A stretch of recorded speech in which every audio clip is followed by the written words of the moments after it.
America Iran जंग दोबारा शुरू तो हो चुकी है, लेकिन अब अमेरिका की चीखें इस मर्तबा ईरान ने नहीं बल्कि चीन और रूस ने निकलवाई हैं। चीन और रूस को कुछ दिन पहले ही ट्रंप ने धमकी दी थी कि खबरदार ईरान को हथियार ना देना। कल रॉयटर्स की खबर आ गई कि सिर्फ चीन के साथ ईरान ने एयर डिफेंस के लिए 60 से 70 मिलियन डॉलर की डील की है और अब वो कंसाइनमेंट्स आना शुरू हो चुकी है। अमेरिका इस वक्त किस तरह से परेशान है, बहुत बड़ा दावा, बहुत बड़ा क्लेम। इसके साथ ही साथ पाकिस्तान की बहरिया ने बड़ा कमाल किया है, बड़ा खड़ाक किया है। ईरान को किस तरह से रेस्क्यू किया है समुद्र में और ईरान ने उसका जवाब पाकिस्तान को किस तरह से दिया है और पाकिस्तान के बहरी जहाज किस तरह से आबनाए हुर्मुज़ को क्रॉस कर गए हैं। ये बहुत इंटरेस्टिंग अपडेट्स हैं जो आपके सामने रखनी है। इसके साथ ही साथ उर्दन में हुकूमत के लिए अमेरिका के अड्डे उस सरजमीन पर होना मसाइल पैदा कर रहा है। ट्रंप की अपनी एडमिनिस्ट्रेशन जो है वो इस वक्त कंफ्यूज्ड है, तो खबरें काफी हैं। नाज़रीन इकराम, कुछ इंतहाई आम तरीन अपडेट्स हैं जो आपके सामने रखनी है। बड़ी खबरें हैं, 4 बड़ी डेवलपमेंट्स हैं मुख्तलिफ, जिनसे आपको समझ लगेगी कि इस वक्त मशरिक़ वस्ता में बहुत कुछ चल रहा है। और एक चीज बड़ी वाज़ेह है, होता क्या है ये नहीं पता किसी को, लेकिन जो हो रहा है उससे ये अंदाजा हमें लग रहा है कि अब मशरिक़ वस्ता हमेशा हमेशा के लिए बदल जाएगा। डायनामिक्स बदलेंगे, अमेरिका पर मशरिक़ वस्ता के मुमालिक का इन्हिसार जो है वो कम होगा, लोगों के अंदर एक अपराइजिंग शुरू हो रही है। सऊदिया जो है वो एक डिफरेंट तर्ज पर अब आगे बढ़ेगा और ईरान जो है वो चीज़ों को मुख्तलिफ अंदाज में लेकर चलेगा। और ये सारी डेवलपमेंट्स अगर आप इन्हें एनालाइज करें कि इक्वेशन के अंदर डालें तो समझ आती है कि क्या होने जा रहा है। मैं सारी अपडेट्स आपके सामने रखता हूं, लेकिन उससे पहले अगर अभी तक आपने इस वीडियो को लाइक नहीं किया, लाइक जरूर कर दें। कॉमेंट सेक्शन में राय का इजहार भी कीजिएगा। पाकिस्तान जिंदाबाद का नारा आपने कॉमेंट सेक्शन में जरूर लिखना है। नाज़रीन इकराम, जल्दी जल्दी डेवलपमेंट्स आपके सामने रख देते हैं। ईरान के खिलाफ जंग में हिकमत अमली अपनाने के मामले पर अमरीकी फौजी क़यादत तकसीम हो चुकी है जी। और ये मैं नहीं कह रहा, ये अमरीकी अखबार कह रही है। और अमरीकी अखबार के मुताबिक सेंट्रल कमांड के सरबराह एडमिरल ब्रैड कूपर चाहते हैं कि ईरान पर बड़े फजाई हमले किए जाएं जो 2 हफ्ते तक जारी रह सकते हैं।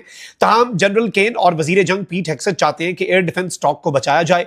सदर डोनाल्ड ट्रंप को इस मामले पर सख्त फैसले का सामना है कि जंग को किस कदर बढ़ाया जाए। अमरीका के एक चीफ ऑफ स्टाफ है, एक वजीर जंग है और फिर एक सेंट्रल कमांड जो इस एरिया के अंदर असल में जंग लड़ रही है। अमरीका की कमांड उसका कमांडर है।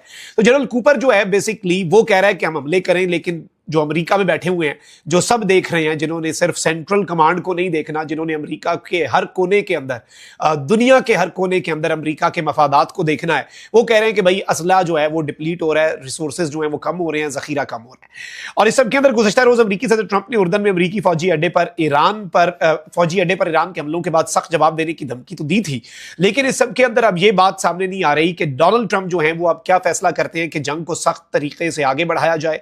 वहीं दूसरी तरफ आप ये देखें कि अब अरब ममालिक जो हैं उनके अंदर भी रिजेंटमेंट आ रही है और उर्दन में मुख्तलिफ शोबा जिंदगी से ताल्लुक रखने वाले सैकड़ों अफराद ने खुले खत पर दस्तखत करते हुए हुकूमत से अमरीकी फौज के इनखला का मुतालबा कर दिया।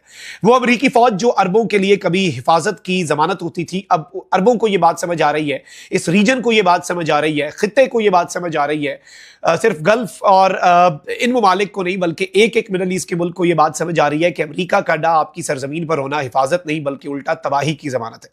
अमेरिकी अखबार न्यूयॉर्क टाइम्स के मुताबिक गुज़श्ता हफ्ते जारी किए गए इस खत में कहा गया कि उर्दन में अमेरिकी फौज की मौजूदगी मुल्क की खुद मुख्तारी के लिए खतरा बन रही है। खत पर दस्तखत करने वालों ने कहा कि उन्हें खदशा है कि गैर मुल्की अफवाज की मौजूदगी उर्दन को सिक्योरिटी, सियासी और मुआशी खतरात से दो चार कर रही है। अमेरिकी अखबार के मुताबिक उर्दनी हुकूमत के तर्जुमान ने इस खत से मुतल्लिक इल्जामात पर फौरी तौर पर कोई रद्द अमल नहीं दिया।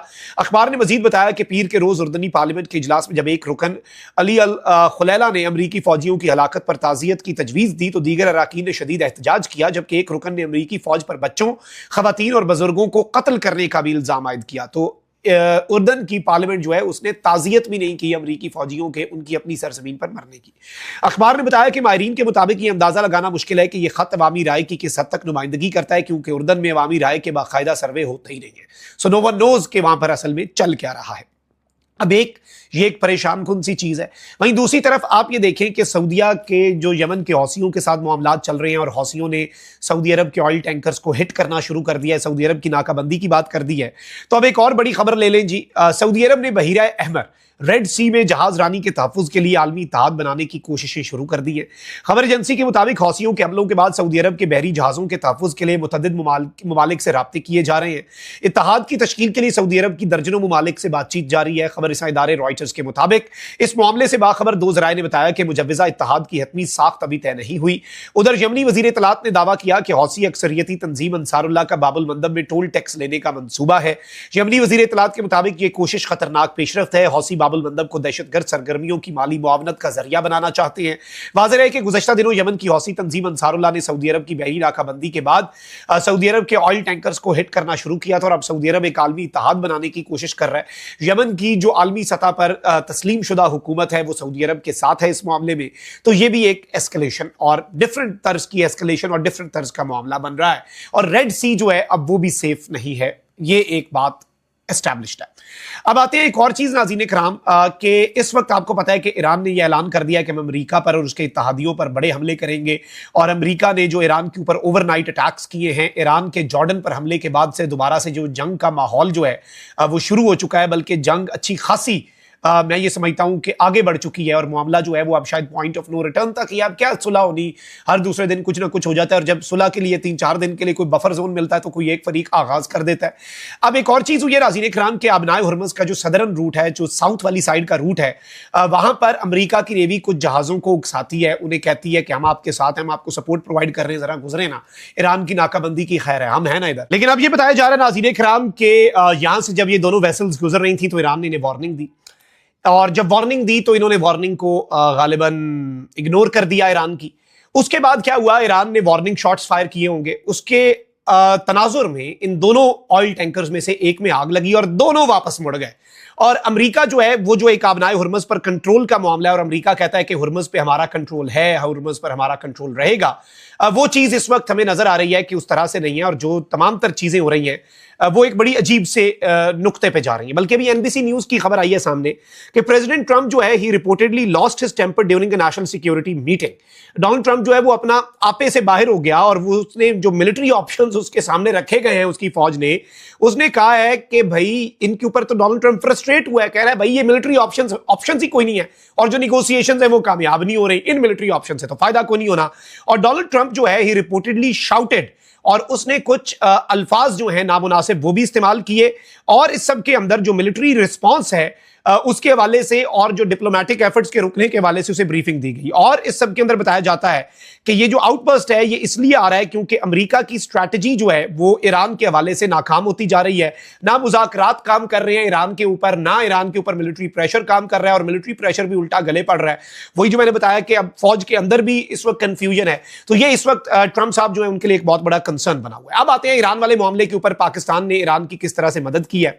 नाज़रीन इकराम, पाकिस्तान की नेवी ने ईरान के क्रू को रेस्क्यू किया है और ईरान की एक वेसल थी अल जलाली, ये तकरीबन हमारा जो गवादर का पोर्ट है उसकी साउथ वाली साइड के ऊपर 120 नॉटिकल माइल के डिस्टेंस के ऊपर मौजूद थी ये ईरान की वेसल और इसका इंजन जो है वो फेल हो गया। पाकिस्तान की नेवी की शिप तैमूर, PNS तैमूर जो है उसने मानसून की कंडीशंस के बावजूद यहां पर वो गए, उन्होंने फूड डिलीवर की, पानी डिलीवर किया, मेडिकल एड जो है वो इस क्रू को जो यहां पर फंसा हुआ था, कोई और हिम्मत नहीं कर रहा था आने की, तो पाकिस्तान की नेवी जो है उसने इन्हें खाना पानी, फर्स्ट एड अगर कोई जख्मी था उसे दी और उसके बाद इन्हें सेफली साहिल के ऊपर लेकर आ गए। और इस सब के अंदर ये बता दूं कि ऑल 19 क्रू मेंबर्स जो हैं they are reportedly safe now और 19 के 19 क्रू मेंबर्स जो हैं, और ये एक फिशिंग वेसल थी वैसे, और इसमें पाकिस्तानी भी कुछ जो क्रू मेंबर्स थे वो थे और ईरानियंस भी एक बड़ी तादाद में थे। और वैसे भी आप ये देख लें कि पाकिस्तान चाहे कोई भी मुल्क को, पाकिस्तान उसे रेस्क्यू करता है। इंडियन एक शिप थी उसे भी हमारी PNS कश्मीर उसने रेस्क्यू किया था और ये एक बड़ी खबर भी बनी थी कि इंडिया को कश्मीर ने रेस्क्यू कर लिया। तो अब नाज़रीन इकराम एक और बड़ी चीज हुई है, ईरान ने भी पाकिस्तान को एक बहुत बड़ी फेवर दी है और ये वेस्टर्न मीडिया रिपोर्ट कर रहा है, ब्लूमबर्ग की खबर है जी। Pakistan has negotiated with Iran to secure safe passage for at least 1 कतरी